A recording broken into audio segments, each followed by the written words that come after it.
Good morning.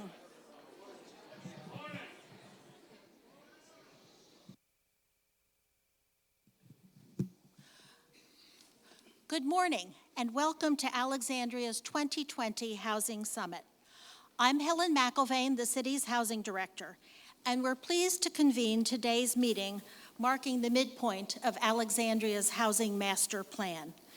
It is wonderful to be joined by members of our community, our elected leaders, our regional and nonprofit partners, our colleagues, and by our HUD, VHDA, and COG partners. To hold an all-day event about housing that begins at 8 in the morning on a Saturday and is sold out, where we had to close registrations yesterday, speaks to our community's support and interest in Alexandria's work to create housing for all. And it is also gratifying in terms of Alexandria's role as a participant and a convener of a regional conversation and collaboration to develop housing solutions. We are all partners in meeting housing need, and today we hope to learn from one another. I would like to thank my mighty staff of 15 who are here today for their hard work and for supporting the event, and especially our Deputy Director, Eric Keeler, our Housing Program Managers, Brandy Collins and Tamara Jovovich, as well as Julia Santor, Kim Kadena, Cindy Metcalf, and Gwen Lassiter, who had specific roles managing today's events. And I'd also like to thank our colleagues from the Communications Office, Andrea Blackford and Jerry Daneros, for all they've done in support of today's event, as well as Laura Nickel and Communique, who are doing all of the behind-the-scenes heavy lifting. Housing staff, to a person, feels lucky to work in a community that supports and understands the value of housing for all. Our work would not be possible without the engagement of our elected leaders, our city manager, our colleagues, and many other departments who are involved in our work, and I thank you. They've given me the housekeeping items, and then we'll get to the program. First, we have a very full program today, so we're going to be very mindful of the schedule as we proceed from here to lunch and then to the afternoon sessions. There are bathrooms on both levels. You will go downstairs after this and pick up a boxed lunch, and we ask that you eat it down there or in the Gold Room, depending on what space is available. We will collect any wrapped and uneaten food and donate it. We've arranged this to the Meade Memorial Episcopal Church for its weekend housing program, so don't feel hesitant about going to one of the collection spots. And we ask if only to pick up, don't pick up a lunch for someone who has asked for a dietary restriction unless you're the person who ordered it, so we're sure we meet everyone's needs. One of the most important goals of our event today is to get your feedback, and so we're offering several options for you to do that. You can go on your phone and look up www.menti.com, and we'll have Mentimeter asking you questions to which you can respond, and you can use it any time you want today. The codes and scanning information is also located outside. We have a comments corner to the rear of where we are right now, where you can go old school and fill out Post-it notes, or you can go on a laptop and provide comments. Today's events are going to be live streamed and videotaped, and we'll post them on the city's website. And then lastly, we'd ask you to fill out a survey about the day that we'll send you after the event. We have translation in Spanish and in Arabic, so if anyone would like interpretation today, we're glad to offer that. And last but not least, for those who are interested in getting AICP credits, we make sure that you are registered because you will receive them for all of today's sessions. So thank you very much, and now we're going to switch to the program, and I'm pleased to introduce Mayor Justin Wilson.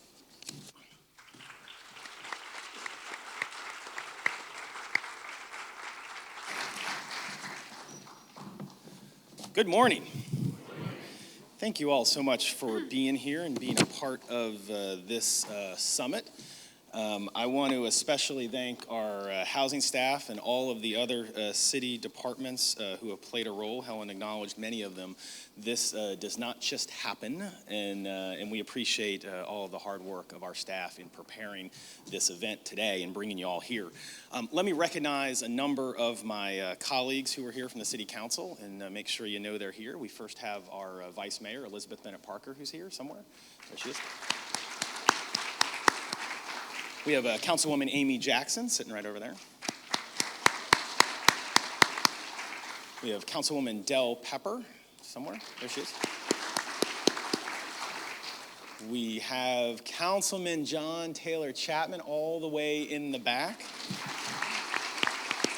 I do want to make a special recognition of Councilman Chapman. Councilman Chapman has been pushing for this event for a very long time, and so makes it all the more inexplicable that he was late for the bus tour this morning.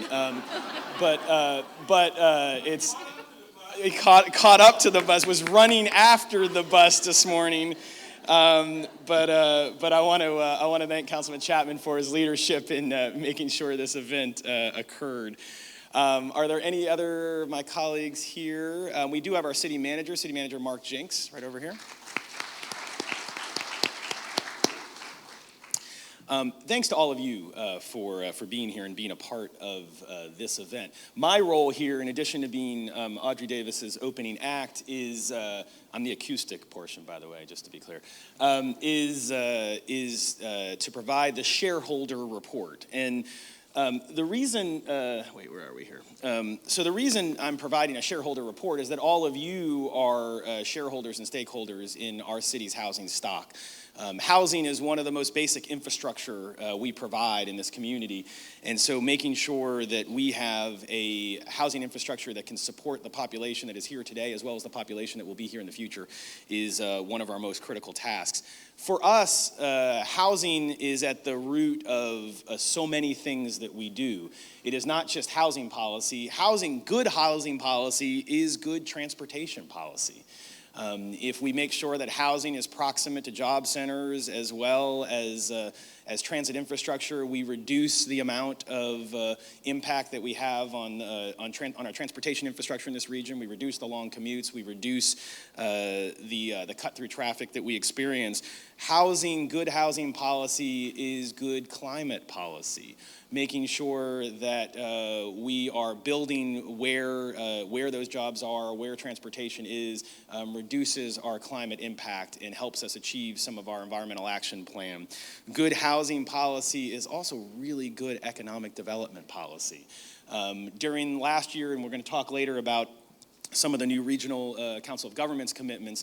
During that process last year, we heard from most of the major employers in this region that it is an urgent problem to address housing in this region because it is inhibiting economic growth. It is something we constantly hear from employers in this city and in this region about their inability to find a workforce to work for them because their workforce cannot afford to live in this area. It's something that we certainly see for municipal hiring, for our educators, our city employees, our police, our fire, all of our municipal employees, but it's certainly something that affects the private sector and inhibits growth in this region. And so that's why it's so important that you're here and part of this conversation. We are looking forward to a really good conversation today and learning a lot from all of you.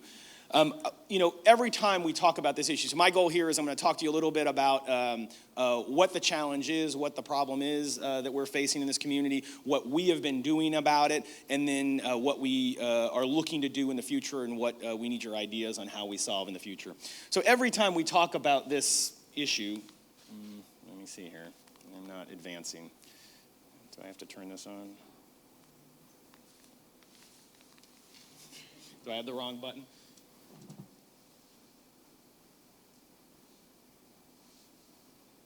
It would have been a really cool slide here. Right? It was awesome. It had amazing stuff. There we go. All right, perfect. Okay, now I'm going. All right. Awesome. So every time we talk about this issue, every time I write about this issue or I'm asked about this issue, I'm constantly saying, well, what do you mean? What is affordable housing? What is the problem? What is the challenge? And so we wanted to try to include some data around what this looks like, what it looks like in this region. How do we define affordability? Why do we have a challenge? And so, for us, these are the income levels that we use coming out of HUD, coming out of the Federal Housing and Urban Development. This gives you an idea. When we refer, you're going to hear throughout today, when we're talking about area median income, a percentage of area median income, this is what that means. So a 40% area median income, a 40% AMI, the limit would be $34,000 for a one-person household. I think, it's always helpful in this area, given how many of our employees and people who work in this area are federal employees or somehow related to the federal government. Take a look at the federal pay scale. Go to OPM's website and look at the federal pay scale, and then align it to this. And it gives you an idea of what so many of our residents who are coming to this area, sometimes as GS7s and GS9s, and starting out what they are working on and dealing with as a household. But this gives you some of that definition. And just to give you an idea of kind of what that looks like and who is providing that today. So, from the 0% AMI to 60% AMI, we're looking at the deeply affordable units that are coming out of some of the investments we're going to talk about here in a second. And then at the higher percentage levels, we're looking at more market affordability that exists to the extent it exists in this region. In the city, the sole entity that is providing the lower parts, the 0 to 30% AMI, is the city's Alexandria Redevelopment and Housing Authority, our public housing authority, as well as some of our DCHS housing, and we'll talk a little bit about that as we go forward. All right, so. This gives you an idea of rents. We're constantly asked about what the rent levels that folks should expect. And I think what's most instructive on this slide is looking at what we see in our surveys, looking at the rent surveys that we have done around the city and what that shows. What that says is that the market, the city's housing market, is not producing affordable rents for most of our residents, for folks who are at most income levels that we're looking at. And that is part of why we're here today and part of what the challenge that we're facing is. So this is probably what I would say the most important slide that we're dealing with here, and it helps define the problem. I constantly hear, and I'm a perfect example. My wife and I bought our first home here in the city almost 20 years ago. We had scrimped and saved and worked to get to that point. And folks, I constantly get notes saying, well, I did this, why can't everyone else? And I think on the left, you see perhaps the most dramatic demonstration of the challenge that anybody attempting to live in our community faces today. The incomes in this city have gone up by 46% from 2000 to 2019. The cost of housing have gone up by 122%. And apparently our power bill has gotten really expensive too. There we go. All right. That is an unsustainable divergence in income growth and housing growth. And it means that for so many folks, the city of Alexandria is becoming rapidly off limits for them. The other side of the slide is also important. I constantly hear, well, why is the city allowing the loss of these affordable housing units? What are you doing to prevent the loss of the affordable housing units? Most of the affordable housing units that we've lost, and the slide refers to the 87% drop, most of the affordable housing units that we lost are still there. They're there. You can touch them. You can feel them. They're still there. They're just no longer affordable. They're no longer affordable to someone with income that previously was able to afford them. And I think that's the reason we're here. That's the challenge that we're facing, is the market is no longer producing housing that is affordable.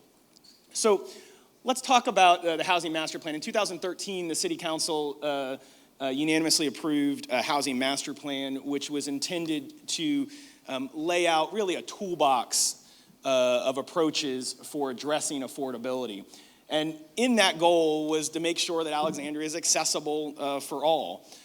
It was an important step. It's one that's been replicated around the region. Our neighbors have copied similar approaches.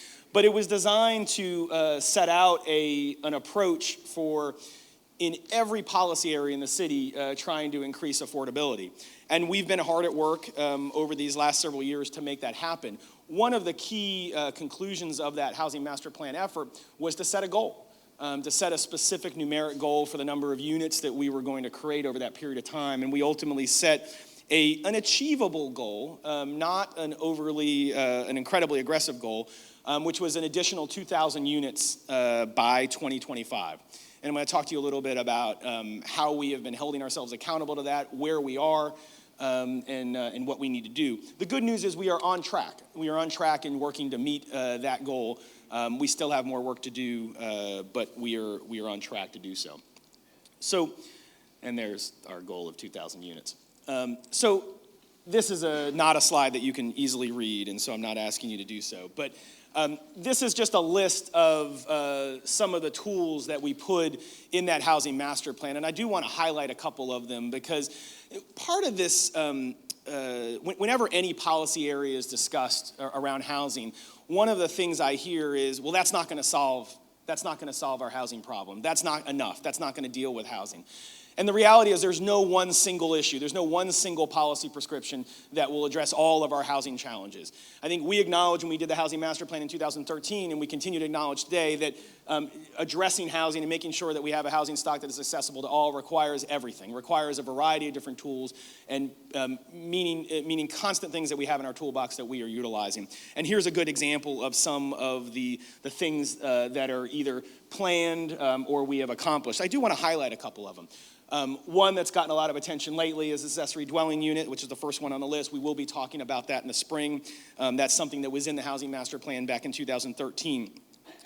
Some of the things that we have done. The second one on that list is increasing bonus density to 30%. Councilman Chapman and I put a proposal on the table years ago to change the way we use bonus density. Right now, bonus density is a zoning tool that we use where basically a landowner could increase the level of density in new development beyond what they are allowed under the zone, as long as they preserve a portion of it as affordable housing.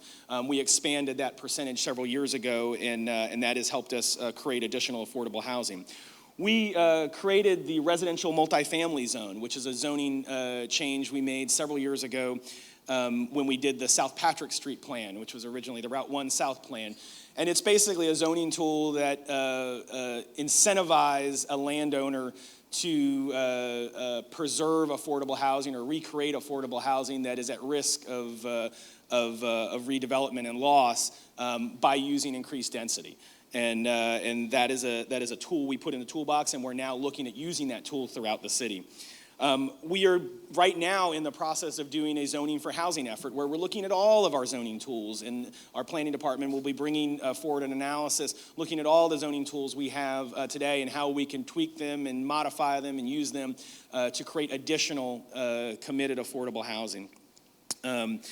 And we have new partnerships. I know you'll be hearing later from representatives from J.B. Smith and their enterprise fund.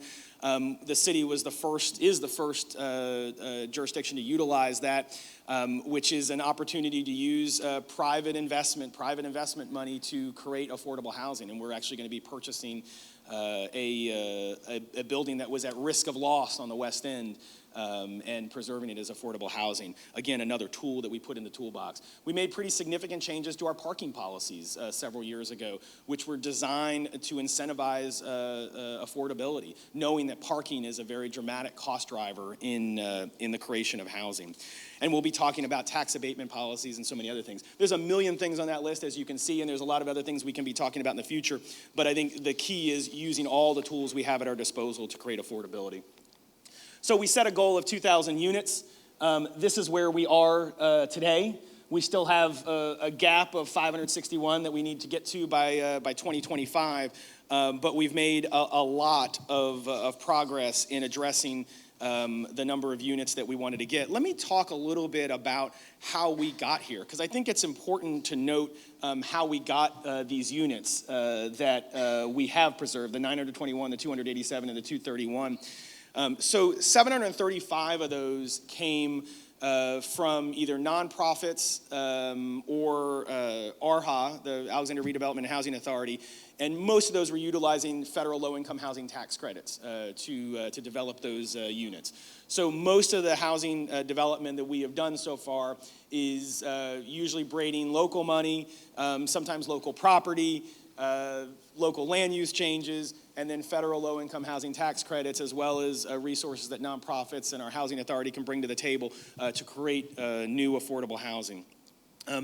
We saw about 337 of those units come out of some of those zoning tools I just talked about. So the development process, so these are proffers that come from developers. These are bonus density units that we talked about. This is the residential multifamily that I just made reference to, or just units that were part of the development process. And so that's the other very, very large chunk of those units. And then the balance came from a lot of other things. We saw home ownership units come, about 133 of those. We had 52 that just came from city-funded partnerships and nonprofits, and then 147 that came from some of these projects. We actually just talked about the Havana, the units that we're purchasing on the West End, as well as various units we've gotten. For example, several years ago, we did, there was the memory care, the new memory care facility. We got dedicated units as part of that. So I think all of these projects work to assemble us to our goal in trying to get to 2,000. And I want to talk about that for a second. So one of the things going forward, and this is where I'm going to close, is this doesn't get easier. We will meet our 2,000 goal, and I think it's important to do so. But that is not the end of how we address affordability. I think our 2,000 goal was a relatively modest goal and is helpful, but we have more work to do. This last year, the Metropolitan Washington Council of Governments came together around a new regional commitment for housing creation. And this has never been done before. It was the goal of the Council of Governments last year, an acknowledgement that housing creation necessarily is part of the solution to the affordable housing crisis in this region. And we set a new goal, which you see on the top line there, of significant additional housing around the region. And this was unanimous on the part of all the region's governments. And I think that was in and of itself a pretty significant accomplishment. Now, we have to hold ourselves accountable in making this housing happen. But the acknowledgement was the job growth that is projected in this region for the next 2 decades is simply not going to be able to occur if there is not housing for those folks who are coming to this region to live. And the answer cannot be further placing that housing even farther out from this region, because that is ultimately going to exacerbate our transportation challenges and our transportation infrastructure. It's going to exacerbate our climate efforts. It is a bad answer for this region. And so the region's governments came together and said, we're going to create additional housing, and that includes Alexandria as well. As you can see, let me put the target. So that's where we get our 2,000. That's when we get to the 2,000 at 2025. And there's still a gap going forward. And so part of why we're here today is what can we do? What options do we have? What efforts can we deploy coming out of the housing master plan, coming out of other efforts to ensure that we have a housing stock that makes sure Alexandria is accessible for all and make sure that we can meet the region's goals for the future. I do want to close with that and thank you all so much for being here and being a part of this conversation. I come back later in the afternoon and looking forward to the panel at the end, but I'm very much looking forward to hearing from all of you. I do want to acknowledge that a couple of my other colleagues stepped in, also late, although not as late as Councilman Chapman. I do want to note Councilman Aguirre is in the back, Councilman Kanik Aguirre.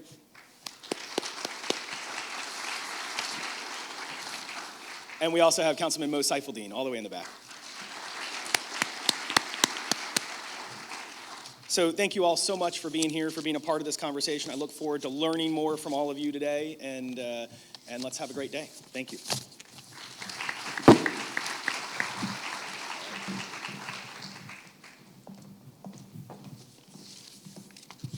I think now you understand even more why I said we're so fortunate with the elected leadership of the city, and I appreciate that. So it's my pleasure to introduce Audrey Davis. Audrey is director of Alexandria's Black History Museum. She is a past president of the Virginia Association of Museums and is a founder and director of the Virginia Africana Associates Incorporated, a network of museum history and preservation professionals. In 2016, Audrey was #2 on the Washington Business Journal's Top 100 list of Washington power players. She's been appointed by 5 governors to work on statewide issues and related to the history of enslaved peoples in our state. She was a consultant to Mercy Street and has, of course, been instrumental in making Alexandria's history accessible to people on public broadcast and other platforms.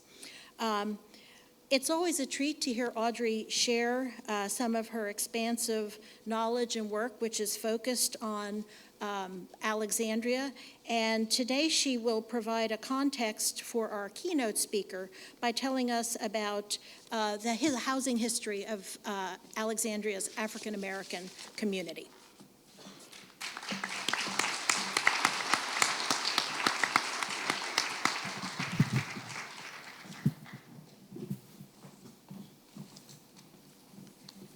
Good morning, everyone. Morning. Thank you, Helen, and thank you for the lovely introduction. It's interesting working with the Office of Historic Alexandria and being at the Black History Museum for now over 25 years. I love my job. I love what I do. It's a small museum, and you do everything. And so the thing about the Washington power players is always interesting because last night this power player was taking out trash and cleaning bathrooms and prepping for the day ahead. So there's no job that's never undone. But when Helen asked me to speak today, she said that maybe you could give a history of African American housing in Alexandria. You've got about 10 minutes, and so there is a lot to cover. So what I'm going to do is give you sort of snapshots of things that are important in African American history, and my remarks are going to cap at about 1970 because to me that is a very important point in Alexandria's history as it relates to housing and activism. But I wanted to sort of put our history in context, so I'll go with my first slide and talk about early African American life in Alexandria. We know from the first federal census in 1790 that there were over 2,000 people living here in the city of Alexandria, and that 22% were African American, the majority of those slaves, and we do know that there were about 52 free blacks. One of the two of the earliest free black neighborhoods that started between 1790 and 1810. The first was called the Bottoms, and it was located in the southwest edge of the city. And by 1810, it had extended southeast to become a new neighborhood called Hayti. In a lot of communities, you will also find a number of neighborhoods called Hayti, and it's believed that the origin of that is because African Americans were hearing about Toussaint Louverture and the revolution in Haiti and were inspired by that and inspired to call their enclaves Hayti in sort of homage to him. When you talk about African American housing, when we were working on an exhibit a few years ago called Securing the Blessings of Liberty, Pam Cressy brought up a picture of this house that you can see from the early part of the 19th century. And to her, before it was torn down, this was probably as close as we will get to knowing what structures in the 18th century might have looked like for poor Alexandrians, for enslaved African Americans, for free blacks. These were the kind of structures, simple one-story, two-story structures that would have been in the city. Enslaved Africans were living where they worked for the most part. There are some outliers. We know that in the area where Alexandria Courthouse is, when excavations were done in the 1970s, there was indication of a property that was owned by 2 African American women at different times. And one of these women, Harriet Williams, actually had her own home. She was enslaved, but had her own home next to her master. And there's now some more research that is being done on the life of Harriet Williams because her battles to keep her property within the city are providing us with a really interesting look at early 19th century housing patterns for African Americans. One of the In these two slides, I'm also showing you a conjectural drawing of the Hayti neighborhood done by artist Karen Murley. That's over on the opposite side. The other slide that I'm showing you is the Hoffman Sugar Refinery. And I use this as an example for what I was just talking about, enslaved people living where they worked. We have evidence to know that there were at least between 13 to maybe 15 or 20 people living at the Hoffman site and working at that site. Many people don't know that Alexandria was the third largest exporter of refined sugar in the early 19th century. We were exporting about 800,000 pounds of sugar per year. So we were doing a great business with that. The Hoffman House is a great indication, or interesting indication, of enslaved life there. We know that people were there that were older enslaved adults, and we know that there were children as young as 8 years old working in the refinery too and living on the property.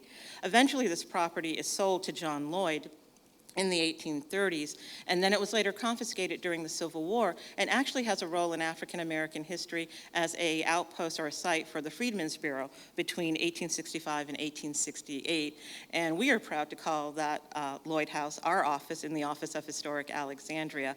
And so it has a very interesting history, and one of the things that I'm interested in the city is that there are all of these hidden stories that many people don't know about. We walk past these buildings every day, but we don't realize the impact that they had on African Americans in Alexandria, on other minorities in Alexandria. So I think as you learn about affordable housing, contemporary housing issues, it's always important to know the backstory, the core history issues that were concerning the city.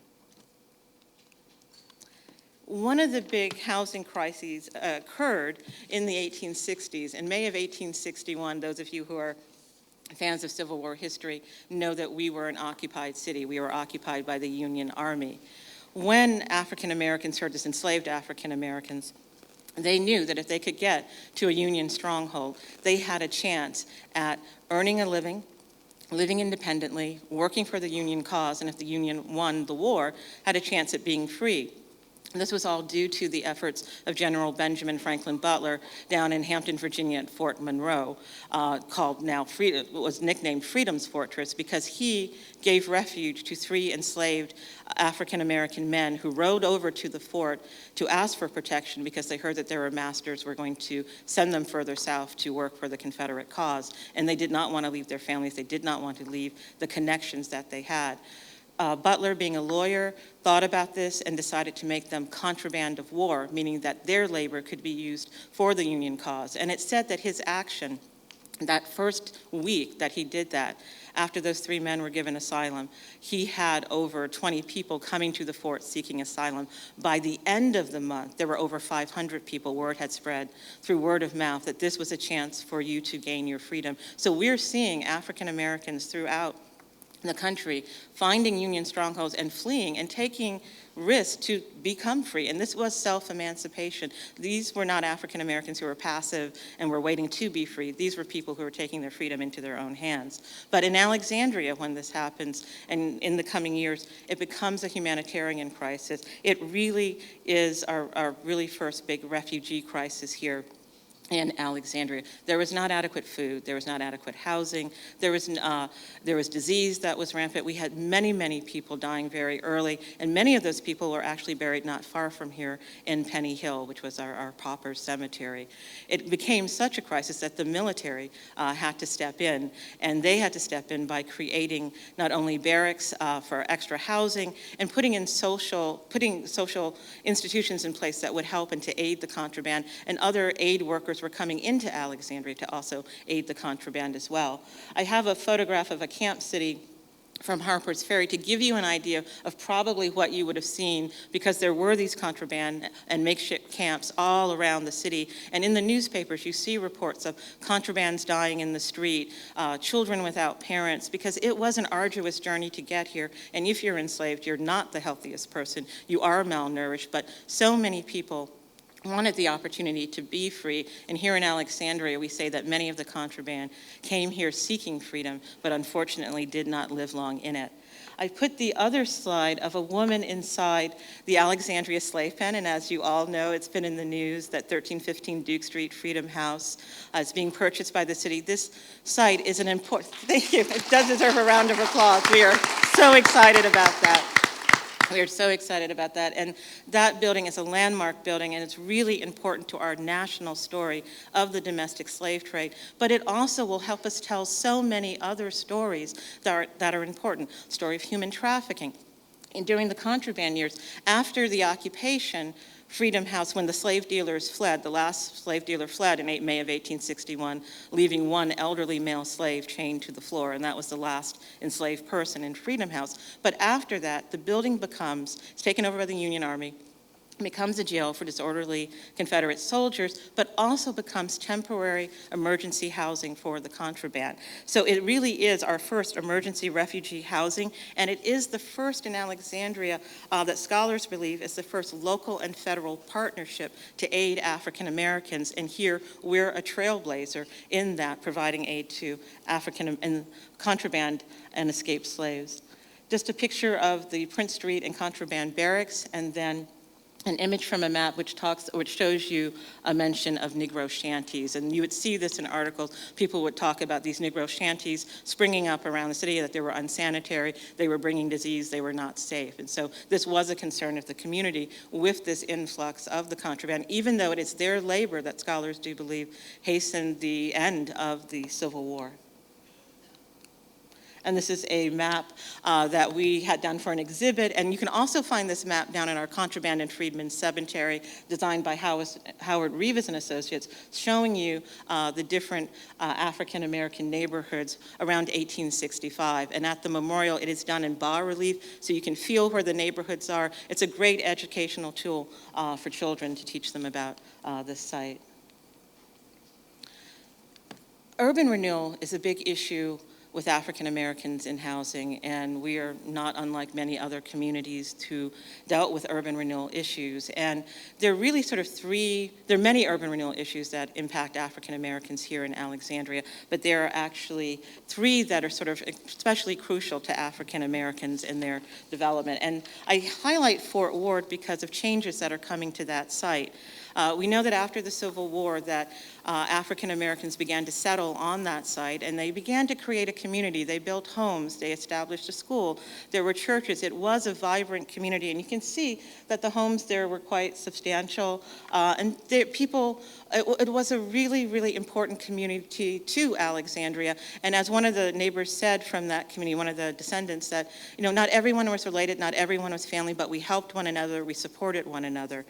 But with the centennial of the Civil War, the city was interested in redesigning the Civil War fort, or restoring the Civil War fort, and creating Fort Ward Park. And in preparation for that, they began in the 1850s to take land or to condemn land that was on that site, that were houses that were owned by African Americans. There were sanitary commissions who would come out and deem certain homes unsafe, unsanitary. You see the use of a lot of sanitary commissions in the late 1930s, late 1940s as a way to get rid of slum housing, or what they considered derelict housing.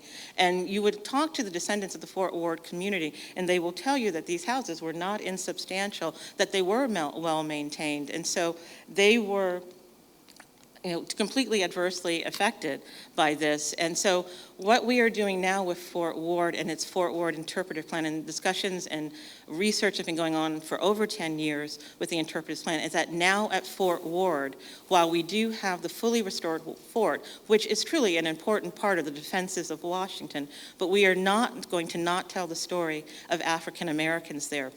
So in the coming years, when you visit Fort Ward, you will see the story of both the Civil War fort and the African American community told together, and told how they interacted with each other, how contrabands were used to build part of the fort, how the community had African Americans on the property before the fort was built and after the fort was built. So that is something that we in the Office of Historic Alexandria are very proud of, that we are, again, making sure that people are aware of this history and of the rich history of African Americans who contributed to our community.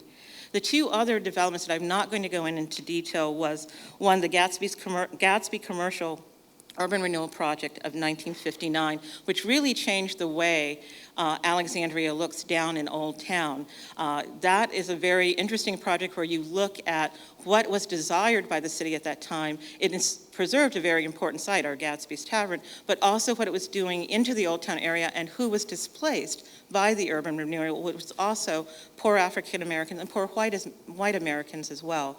The other urban renewal project is the Seminary urban renewal project. I do have the original program for the dedication where it is called the Mudtown Urban Renewal Project, and I only use that because of its archival significance and because that's historically in the records and in the research during that time period what it was called. It is considered by the African American community a pejorative term, and they prefer the term Seminary Macedonia. It was over a 100-year African American community that some members of that community were displaced for the building and the addition of the T.C. Williams High School. But it's a very interesting project, and I wish I could go further into it. There are many interesting activists who came out of that project who really helped to change the face of Alexandria. And at the end of my talk, I'll give you some research so that you can pursue that further. Again, I want to give you an idea of the different African American communities here in Alexandria, and these are the most major African American communities that you will hear talked about or referred to when you're looking at history of Alexandria and looking at our community, and you see the location of the seminary and the fort. But I couldn't talk about African American housing without talking about the people who were very important to housing and to us in the community. And I use this picture this was from a Living Legends event that was at Metro Stage a few years ago.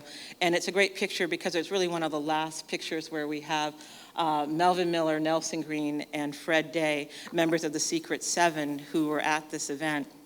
And these men, among others, were very instrumental. They called themselves the Secret Seven because they were government workers, and because they were afraid of losing their jobs for their activism, they worked anonymously to tackle issues facing African Americans in the city. And they created a report called the 42 Points, and we can provide that to you at the Black History Museum electronically.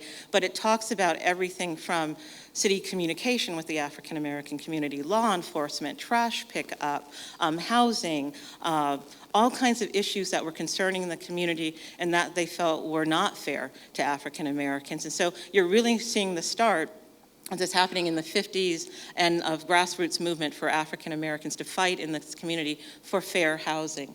Another person is Eudora Lyles, who is the late Eudora Lyles, who resident here in Alexandria, who lost her home to eminent domain and then made it her life's mission to be on the forefront of any discussions about housing, historic districts. She was very concerned, and she always wanted the African American voice to be heard in those discussions.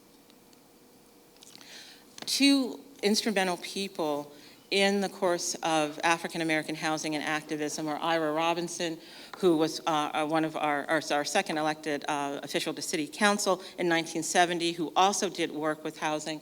But another person, Melvin Miller, who was, before he became the director of the Alexandria Housing and Redevelopment Authority, was a very vocal activist about housing issues. And I end at 1970 because that is really a crucial time for us in Alexandria. This really is the time where the activism is growing, where you're seeing more of a push for fair housing in Alexandria, and more people are being galvanized between the late 1960s and the 70s, and their work that you're seeing, it's what's spurring us to where we are today. It's their initiatives, their talking with council, their work that has really pulled us together as a community, and it's just so important to us today. And so I do want to acknowledge their legacy and what they've done in housing. And then I want to talk about just some reports recent scholarship that has come out. We have the report about the Ramsey homes, that housing, the workforce housing that was developed during World War II that then became affordable housing in the city. And the most recent scholarship is being done by Dr. Kristen Moon of the University of Mary Washington, and she has 3 great articles she also did the Fort report, so not an article. It's a 500-page report about the history of the fort, its African-American community. It's a very valuable research if you want to know what went on in the West End. and the history of African-American migration in the West End.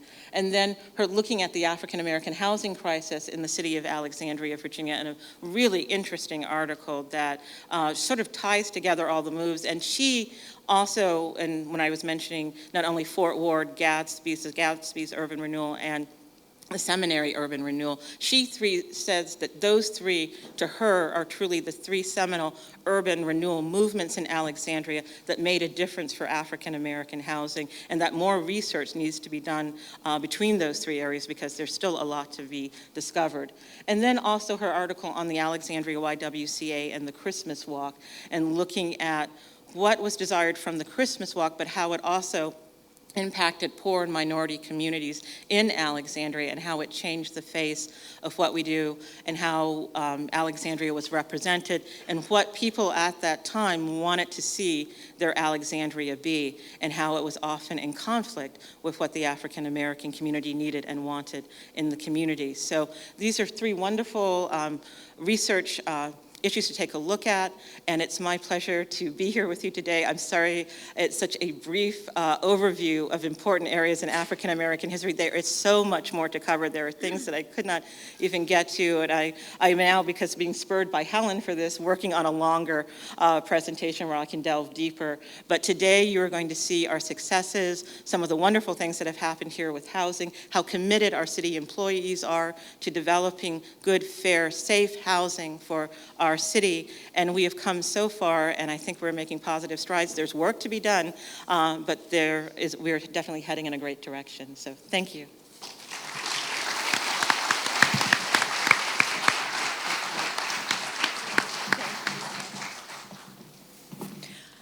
That's why I intentionally described hearing Audrey speak as a treat. I'm very pleased now to present our keynote speaker, Andrea Brennan, who is the Director of Housing Policy and Development in the city of Minneapolis, Minnesota.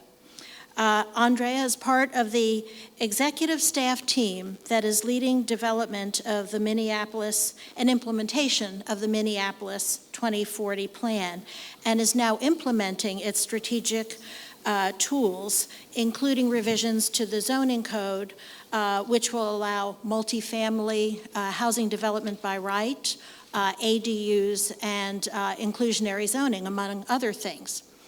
I was very inspired when I heard her speak last spring at the Lecky Forum, and was thrilled that she could be here today to share her city's experience that is at the intersection of zoning, housing, and equity, because that, in fact, was what spurred their work, was how to address systemic inequities in their own city. And I hope this will be help to inform us as we set our bold new course.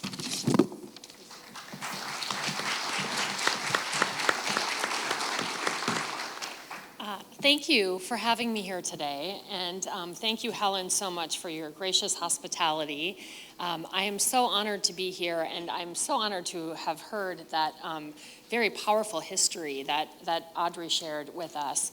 A lot of what I'm going to talk about is how we use, in Minneapolis, how we used our history to tell a story during our comprehensive planning process, and how we drew connections with that history and what we look like today as a city and as a community, and why that history is important in shaping how we live today.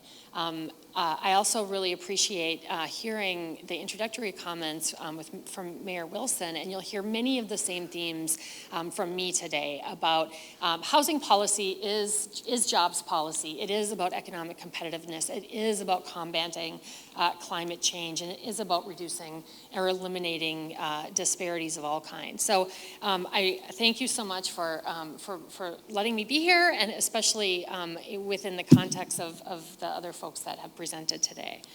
And also, I just have to say, when I woke up this morning and looked at the weather and saw it was going to be 60 degrees today, and then I saw what it is in Minneapolis, it's -1.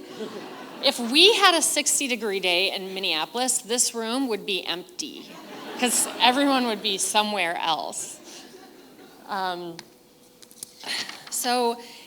Minneapolis adopted a comprehensive plan called Minneapolis 2040. It has received a lot of national media attention over the last year, in large part because it calls for the end of exclusive single-family zoning. Today, I'm going to talk about how we arrived at this plan and the related policy and regulation, the barriers we face, and what we hope to accomplish as we now shift to implementation. I'm also going to talk briefly, or touch briefly, on our broader affordable housing strategy, because land use policy is really critical in ensuring diverse housing options and supply, but it's not sufficient in attaining affordable housing for our lowest income residents in our communities. Before I dive into this history, I'm pleased to report that as of January 1, 2020, the Minneapolis 2040 plan is in effect, along with some key regulation. So in November, the city adopted an ordinance amending the zoning code to authorize residential uses with up to 3 units on properties in lower density zone districts. And in December, the city adopted a comprehensive, mandatory, inclusionary zoning policy to expand access to affordable housing opportunities throughout the city. So the regulation officially ending exclusionary single-family zoning is now in effect, along with new mandatory inclusionary zoning policy requiring affordable housing units in all developments of 20 or more units. Minneapolis 2040 was developed over a 3-year process involving extensive public and community engagement. Early on, the City Council adopted a community engagement plan, and this was of critical importance in ensuring continued robust community engagement throughout the process. Minneapolis 2040 reflects the result of more than 2 years of this extensive engagement with the people of Minneapolis, including over 100 meetings and conversations with thousands of residents, business owners, community institutions, and other stakeholders. And in the middle of the process, in 2017, we had an election that resulted in a new mayor and 5 new city council members out of 13. So the city council and mayor who adopted the plan were different from the elected leadership that initiated the plan. And it's important to note that you don't achieve this kind of policy document without a lot of leadership from your elected officials. In our case, City Council President Lisa Bender and our Mayor Jacob Fry were instrumental in moving this work forward with their colleagues in the community, and they held very firm in their commitment to affordable housing, racial equity, and combating climate change. In addition to the community engagement plan, we established 6 values for the Minneapolis 2040 work. You can see them here: growth, equity, sustainability, livability, competitiveness, and good government.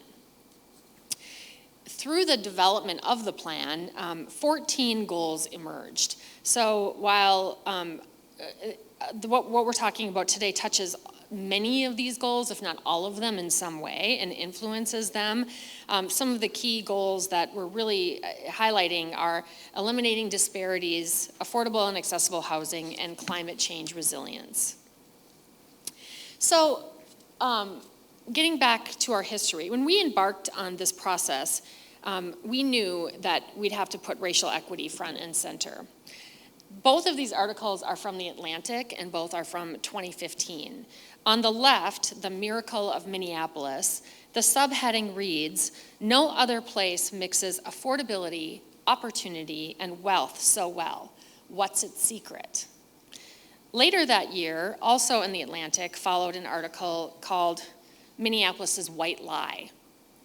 The subheading there says, "Despite being applauded by many, the miraculous prosperity of the Twin Cities is only a reality for a certain slice of their population."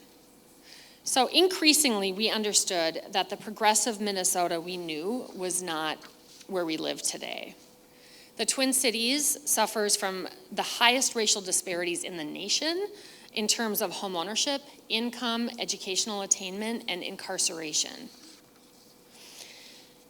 Early on, we supported the work of Kristen Delegard and her Mapping Prejudice project. This project is mapping the racially restrictive covenants in all of them that can be found in the city of Minneapolis. This story begins in the 1910s when racially restrictive deed covenants to prohibit the sale of properties to people of color. It was a marketing tool employed by many developers of single-family homes that preyed on Jim Crow policies and race baiting.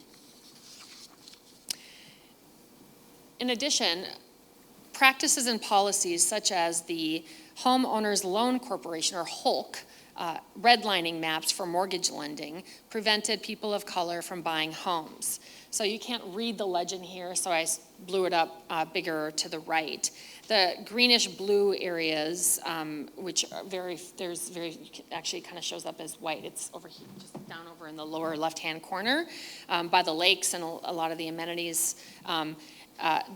Those areas are labeled best. The purple areas are defined as still desirable. The yellow mustard areas are yellow here are definitely declining, and the pink areas are defined as hazardous. This is a zoning map from 1954, when zoning becomes an official regulatory tool in shaping how the city looks and works for people based on income and race. Cities use zoning regulation to further enforce redlining by not allowing the missing middle type construction in affluent areas and restricting zoning to single-family homes. Now this map shows, I apologize, it looks a little washed out here. This map shows where predominantly people of color and predominantly white people live today. The red shows where racial restrictive covenants have been mapped by the Mapping Prejudice Project. This is not, they've mapped a lot more since this slide was created, and they're not done. So this doesn't reflect all of the racially restrictive covenants that have been found. But as you can see, the areas where racial covenants were found are predominantly white to this day. Demonstrating really that existing patterns of racial segregation in our city are a direct result of past discriminatory policy and practices. So as a result of all this, we have some of the worst racial disparities in the nation, including in homeownership rates. This slide shows the homeownership rates in Minneapolis. The yellow line is the homeownership rate for white households at about 60%. The next line, the orange line, shows the homeownership rate for Asian households, the next one for households with 2 or more races, the next followed by Hispanic Latinx household or homeownership rate, followed by the lowest homeownership rates we have in Minneapolis are among Black, African American, and American Indian, Native American households. So you can see that disparity between white households and households of color is a huge gap. In our community dialogue, we also used research conducted by the Center for Urban and Regional Affairs at the University of Minnesota to highlight what's happening in the rental market, on the rental side of things. They generated this report called The Shrinking City. This shows the significant decrease in housing affordable to low-income renters between 2000 and 2014. The shaded areas represent the neighborhoods where average rents affordable, so average rents are affordable to the average income of Black or African American in the first column. The second column is the average rents affordable to the average income of Hispanic or Latinx households, and the third column shows white non-Hispanic households. This shows that opportunities disappeared entirely for the average earning Black African American renter households, nearly evaporated for the average earning Hispanic Latinx renter household, and diminished somewhat for the average earning white households. So we used Mapping Prejudice and the Shrinking City and other data on the loss of affordable housing in our history to help people see the importance of the history of land use and planning. And this really started to percolate through all of our conversations in community, and really that's where the question emerged: can we eliminate single-family zoning?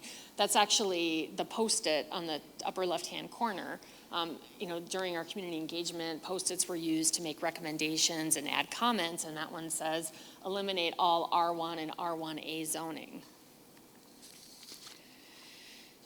So, how is Minneapolis attempting to address these issues in Minneapolis 2040? The goal of Minneapolis 2040 is to expand housing options for Minneapolis residents. That means more types of housing and more affordability in neighborhoods throughout the city. We know that part of the solution is supply. We need more housing, period. Allowing more flexible zoning is critical to achieving this goal. We also have to reduce the cost of developing housing. We know that allowing more density can result in lower per unit land costs, and reduced parking requirements also reduces the cost. And an important goal of Minneapolis 2040 is to expand housing choice and opportunity throughout the city in all neighborhoods. And so we know that we can't have an approach to land use policy and other interventions that only focuses, for example, in our downtown area and in transit corridors that can support a lot of density. We need to be thinking about different choices and opportunities in every neighborhood in the city, as well as ensuring that we have policies like inclusionary zoning to require affordability where the market is producing housing. So shifting to land use policy changes that are recommended in 2040. Step one in addressing housing affordability is to make sure more housing can be built because demand is outpacing supply. That's obviously not enough, but it's the first step. Multi-story, multifamily development has been and will continue to be the primary driver of supply in a landlocked city like Minneapolis. But that's only one type of development that happens, and if it's the only type, then we're not doing much to increase choice, which is another goal of Minneapolis 2040. So when we talk about choice, we mean allowing a variety of housing types. So think missing middle type housing and allowing that variety in more places. Our approach to supply is to continue to guide multifamily, multi-story development downtown and on our transit corridors. These are the places where most housing production has been taking place for the last 20 years, and that will continue. Downtown is filling fast. We also introduced development minimums for the first time to prevent underdevelopment. New buildings in our downtown area will now have to be at least 10 stories. The same is true of our transit corridors. Every major street that has frequent local bus service, arterial BRT, as well as our LRT lines are guided for multi-story, multifamily development. And the most transit-rich locations have development minimums as well. This includes not only the dense part of the city closest to downtown, but areas farther out where the existing condition is a less dense and lower scale development pattern. Some of these transit corridors are lined with primarily single-family homes, but there are also opportunities for new housing in transit-accessible locations. And then we get to housing choice. Our neighborhoods closest to downtown have a mix of housing types, from single-family homes to small apartment buildings and everything in between. But for decades, the existing condition has been frozen as down zonings continue to happen and up zonings don't. The new approach in this plan is to reintroduce land use guidance that allows new housing to be built in that missing middle range. Making good on allowing housing choice also means taking a look at the parts of the city farthest from downtown that are primarily single family, are often high amenity areas, are the areas that excluded people of color through redlining, and are primarily white today. Through our comp plan process, we introduced the idea of increasing housing choice in these areas by allowing up to 4 units on a typical lot within the same building envelope allowed for single-family homes.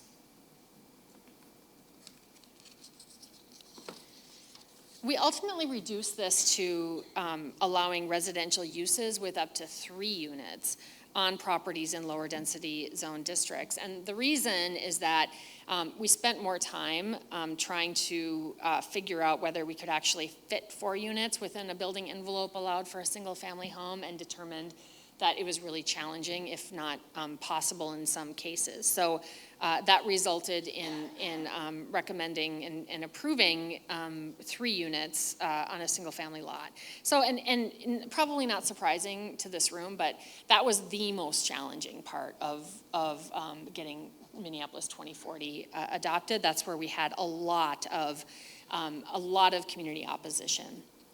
And I'd like to note that incrementalism really helped pave the way for this change. In 2016, the city adopted an ordinance allowing accessory dwelling units in traditional single-family neighborhoods. And with this precedent, it became much easier for folks to imagine 3 dwelling units on a typical city lot.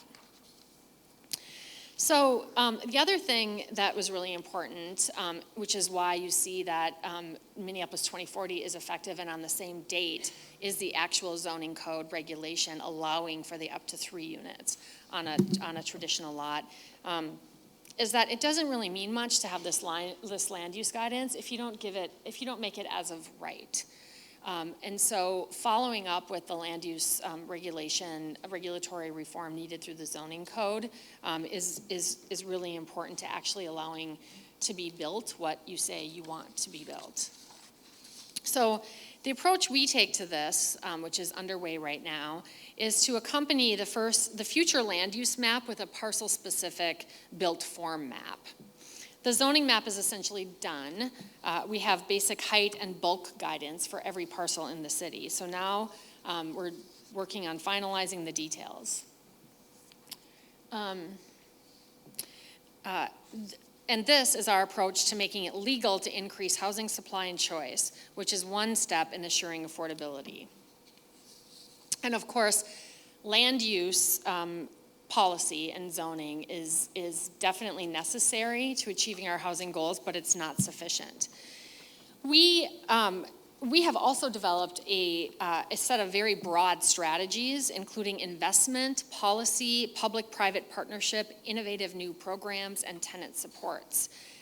Here you can see we have identified a 7-prong strategy to achieving our housing goals, and I'll just run through them very briefly. Number 1, increasing housing supply, diversity, and affordability. That really relates a lot to the land use policy, so Minneapolis 2040, and also bringing in an inclusionary zoning policy.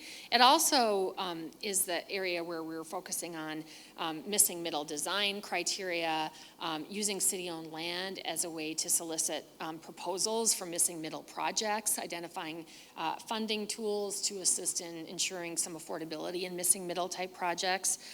Number 2, we need to produce more affordable housing, not just housing, but affordable housing, and preserve the existing housing that we have. The city of Minneapolis has doubled its investment to this end in producing more affordable housing, and we are not just through a direct budget appropriation, but also through much more use of tools like tax increment financing, which allows for reduced property taxes to be paid for affordable housing development. The third strategy, I like how Mayor Wilson described this preserving the unsubsidized, naturally occurring affordable housing. We've also lost a lot of that. It's still there. It's not attainable anymore for lower income households. And we still are one of those cities that's in a place where we haven't lost all of it yet, and some cities have. So, unfortunately, about half of our low-income renters in our city live in unsubsidized housing. And so we have a number of new initiatives that we've launched in the last 2 years that are very targeted, very market and data focused to help mitigate that. Number 4 is to improve and sustain access to home ownership, especially among low-income Black, Indigenous, people of color residents in our city. the city invests a lot. We've quadrupled our investment in education and capacity building to assist BIPOC households in overcoming barriers to homeownership. We have been creating a lot more new homeownership opportunities and also provide home improvement loans. So these programs and investments are really important to improve access to homeownership. And again, in the recognition of the importance of supporting opportunities for intergenerational wealth building. The fifth strategy, support renters. There's a whole list of policy work that's happening right now at the city around expanding tenant protections, around centering renters in more of our work around rental licensing, for example, and supporting renters in a whole host of different ways. Six, prevent and end homelessness. The city and the county, we partner together on our homelessness response system. One of our key new strategies is a partnership with not just the county, but also our public housing authority and our public school system. We have a new program that we launched last year called Stable Homes, Stable Schools that provides that provides housing assistance to families with school-age kids who are experiencing homelessness. So that's a new initiative. And then finally, the seventh strategy is that the city owns currently, but also has access to and can acquire more property that we can use to maximize our affordable housing goal attainment. And an example of a recent project completed is we assembled a site in a high opportunity neighborhood across the street from a park, 2 blocks from LRT, and built 16 new townhomes that families with kids, lots of kids, they were all living in homeless shelter, moved in, and are now thriving in that space. So I'm not going to spend a lot of time on some of these things since I know we're running a little short on time, but I just wanted to point out that, a lot of the issues that we're facing in housing are so similar across the nation, but the specific targeted approach has to be tailored to the community, has to be tailored to the specific market conditions and market challenges and market opportunities that every jurisdiction has. And they look a little bit different everywhere. So while I think a lot of the issues are the same, it's you really need to have this tailored approach. And so we've relied pretty heavily on having really good research and data on what our city housing inventory looks like and our market, where it's been, where it's headed. And these are just some examples. The University of Minnesota has done a lot of work around the issue of gentrification and trying to identify early indicators of neighborhoods that may be gentrifying. And a lot of our new strategies are around anti-displacement, so preventing the displacement of folks from neighborhoods that are changing very rapidly. And then the slide on the right shows data that's been collected and generated by a local nonprofit, really kind of highlighting where that naturally occurring affordable housing is in our city, where it's concentrated, what it looks like, so that we can develop a more successful and tailored approach. So our strategy is really focused on 3 main areas. One is in addition to the land use issue, but one is we've got to increase investment. So the city has increased its investment. We've also, thankfully, our county has stepped up and increased investment. Our state has stepped up and increased investment because, unfortunately, we don't have a federal government right now that is investing in affordable housing nearly to the degree needed.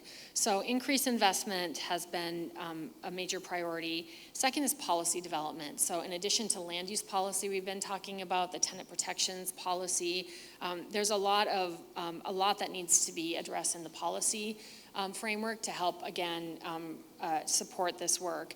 And then finally, this willingness to try innovative approaches. The market is moving so quickly, and it's really important that we respond quickly with interventions that work in our communities if we really want to try to change the trajectory of where we're headed. So a lot of what we're doing in Minneapolis is centered around the Stable Homes, Stable Schools pilot I mentioned, some of the NOAA preservation efforts, the Missing Middle pilot. We have a lot of programs that we're rolling out that we're calling a pilot, and the reason we're doing that is because sometimes we're rolling these things out and we don't know if they're going to be effective or not. But we're at a point where we feel the sense of urgency that we have to start trying things. And sometimes by the time you fully evaluate something and come up with a recommendation and go through the public approval process to get that approved and then start implementing, the market's changed and it's moved. And now it's not even working as well as you intended it to. So we've really shifted our approach to this, this pilot intervention, and then and not be totally afraid to fail. You just have to know that we have to be making adjustments very rapidly as we go. So I really like the context that the mayor kicked us off with, which is that this approach is about so much more than housing. It's about it's about providing living wage jobs, having that nexus between housing, employment, transportation, healthcare, educational opportunities, and really doing all of this in a way that that combats climate change. On a 70-degree day in January. The biggest challenge, or the biggest story of the Minneapolis 2040 plan is not so much that we ended single-family zoning. That's where we're getting a lot of attention for that. But what we see in Minneapolis, what we see is the biggest story is that we're committed to eliminating disparities, providing affordable and accessible housing, providing living wage jobs close to where people live, and combating climate change. And that's a lot more nuanced than a lawn sign can convey, or several lawn signs can convey. But I wanted to talk a little bit about what made this plan work, why this plan was successful, and going back to the lawn signs, so it wasn't one of these things, engagement, setting good goals, having organized advocacy, and having strong leadership. It was all of these things. All of these things were really critical in supporting this work. And going back to the advocacy, because this did really play a pretty vital role. First we saw these red signs popping up all over in those outer neighborhoods, the single-family neighborhoods. These red signs were everywhere, and the group that organized really to oppose Minneapolis 2040 was a group called Minneapolis for Everyone. That was the name of their group. And the signs read, I don't know if you can read them from there, but one of them says, "Don't bulldoze our neighborhood." And the other sign says, "This home zoned for extinction," which, by the way, there is absolutely nothing in the plan that promotes any kind of demolition of single-family homes. That was never the goal. The goal of the plan was to provide more choice for folks to have different kinds of housing options, but not to prescribe the end of the single-family home. So, but interestingly, after the red signs popped up, we started seeing the blue signs pop up. And there's a group that organized themselves as Neighbors for More Neighbors. And their sign reads, "End the shortage, more homes now." And this advocacy on the part of Neighbors for More Neighbors was really important in giving, I think, the support that the elected officials needed in order to adopt this plan.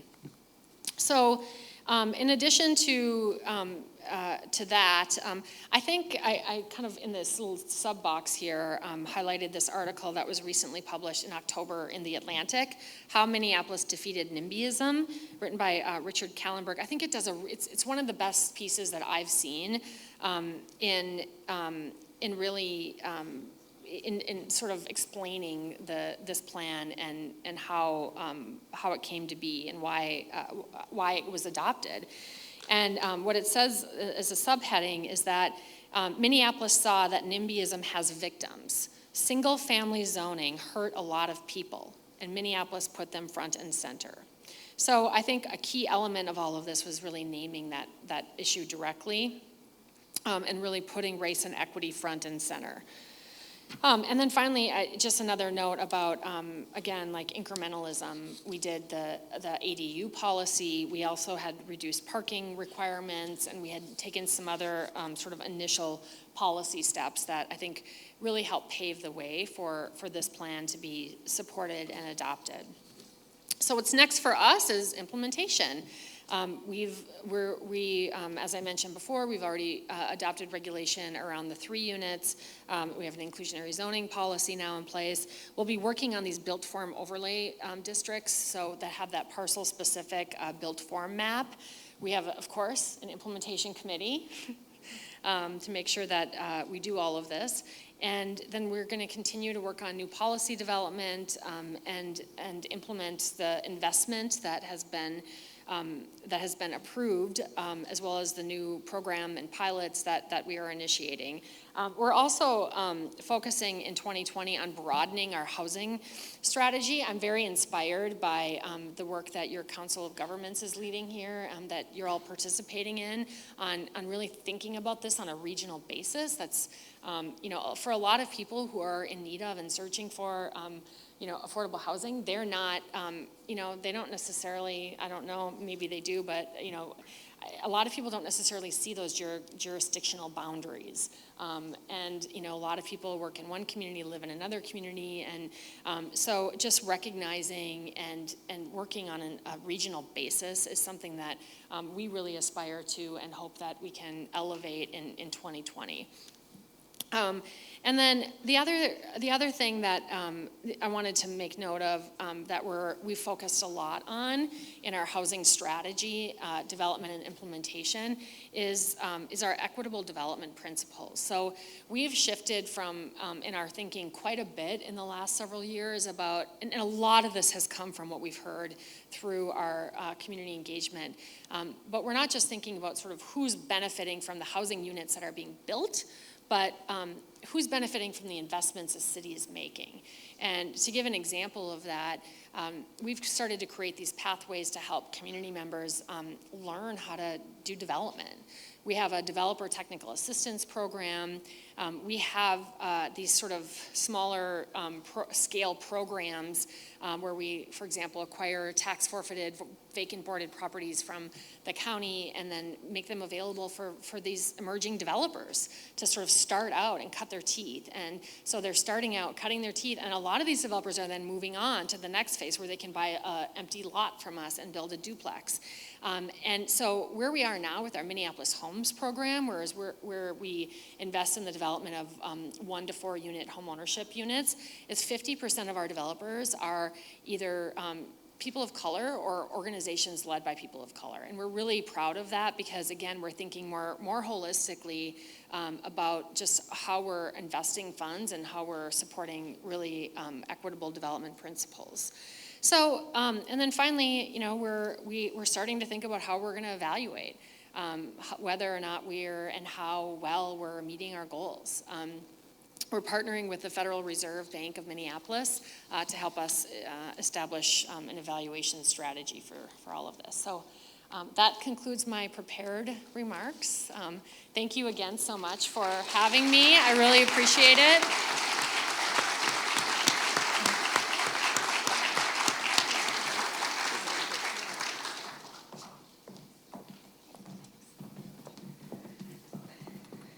So I thought Minnesota nice was a meme till I met Andrea and had the pleasure of spending a full day with her. She is the real deal and is, like I said, an inspiration, and I think is providing us with some good things to think about as we mark our midpoint and look forward to what we will do with housing in Alexandria. So I'm pleased to say that lunch is ready. Please go downstairs and pick up your boxed lunch, and you can eat it there and visit our exhibits, or go to the Gold Room and enjoy it there. And I just want to say, please take time to comment, either in our comments corner on the laptop or with Post-it notes, or sign on to Mentimeter. The way to do it is posted all over the building. And we really want your feedback, what you thought was interesting or provocative today. And all of the materials we have today, the speaker biographies, will be posted online right after the event. So thank you.